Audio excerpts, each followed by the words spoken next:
Disney's Mulan? More like Disney move on from making live-action remakes because they all f***ing suck. Mulan is an animated movie I remember enjoying as a kid, but never rewatched. In anticipation for the live-action film, I rewatched the animated classic, and while not perfect, it was gorgeous, exciting, and full of heart. So I instantly thought, wow, live-action Mulan is going to be fighting an uphill battle because the animated film is just that good. But I didn't want to compare too much because I had heard that the live-action Mulan was meant to be more grounded, a serious take on the story, more accurate to the real events, and not have a cartoon dragon. But then I watched the movie that was supposed to be a grounded take, a movie that was supposed to actually care, and nah.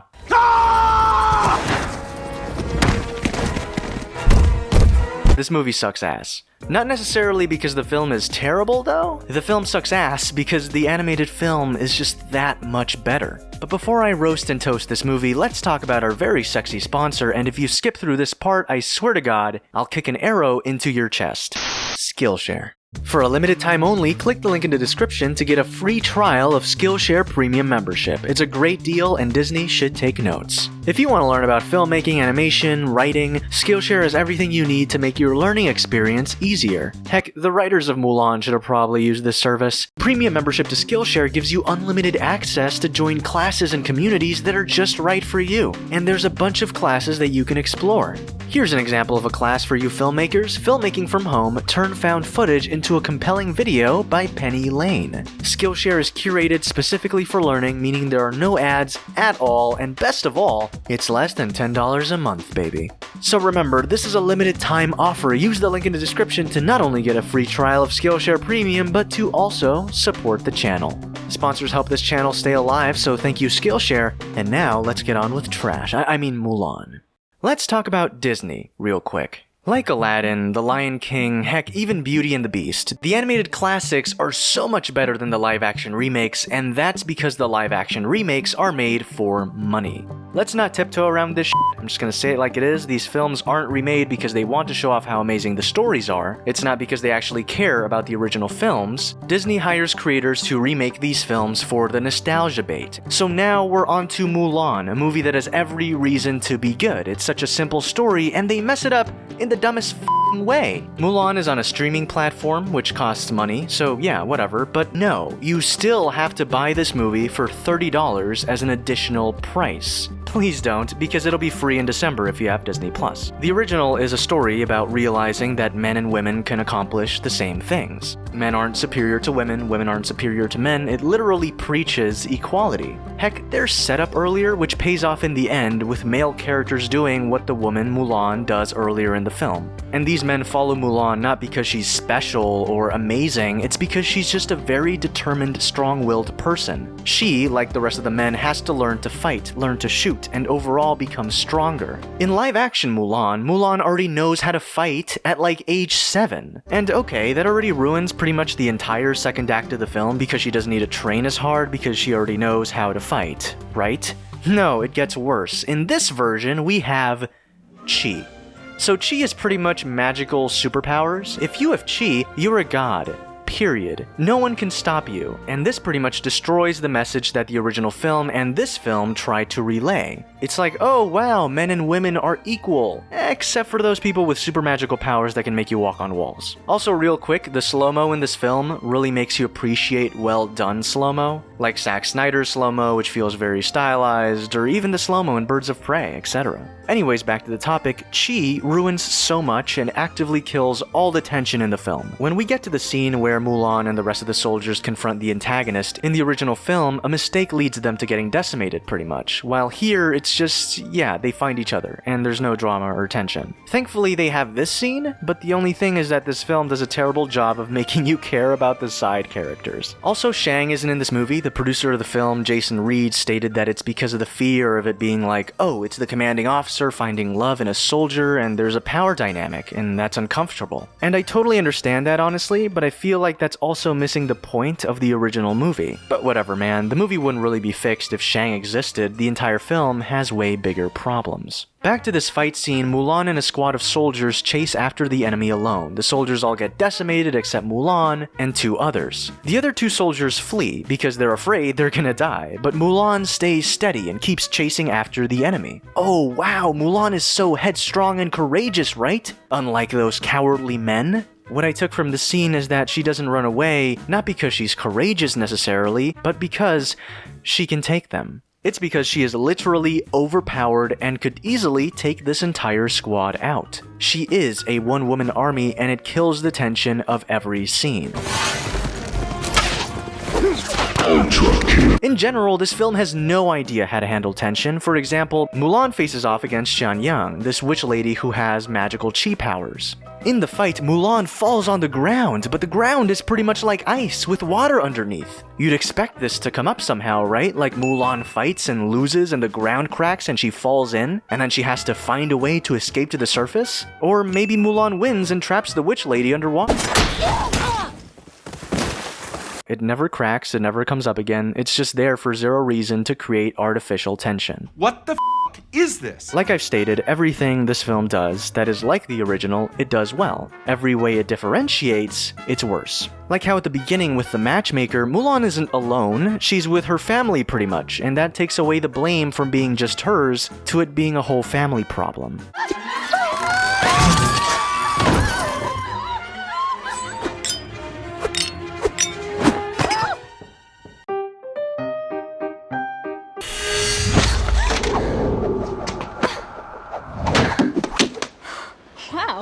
And then we get to the feel of the film. Mulan is not a superhero.